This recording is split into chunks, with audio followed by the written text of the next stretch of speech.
자, 오늘 뉴스 중에 가장 많은 분들의 관심 있는 것 중에 하나, 이 수능 시험 모의고사와 관련된 내용일 것입니다. 이 문제 자세히 알아보기 위해서 사회부로 가보겠습니다. 김호선 기자, 안녕하세요. 그 시험이 지금 끝났죠?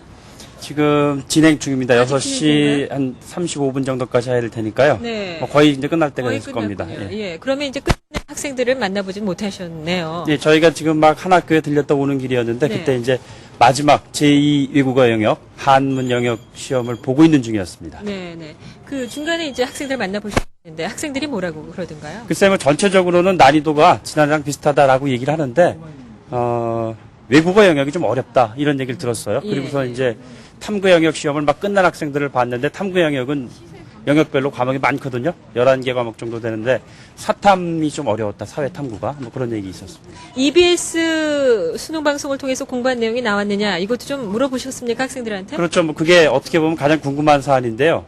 학생들마다 좀 달랐습니다. 네. 한 학생은 언어 영역의 경우에 시 같은 경우엔 지문이 거의 EBS에서 공부한 게 다 나왔다 이런 학생도 네. 있었고요.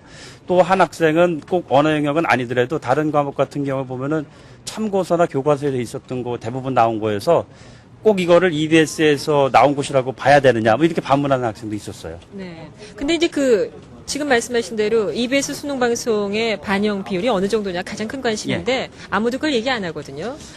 어느 정도? 당사자의 나는 EBS 쪽에서 이제 하는 거 이외에는 사실 없습니다. 왜냐하면은 평가원이나 이런 출제기관 측에서 몇 % 냈다는 걸 얘기한다는 건 사실 어불성설이거든요. 그래서 EBS 측의 기준을 보면은 86.7% 언어 영역 가장 높게 나왔고요.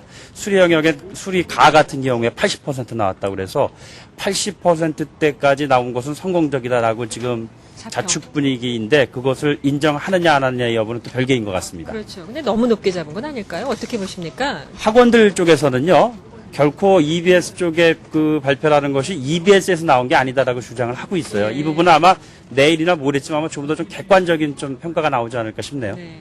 며칠 지나 보면 좀 더 정확한 자료가 나올 것으로 봅니다. 잘 들었습니다. 예.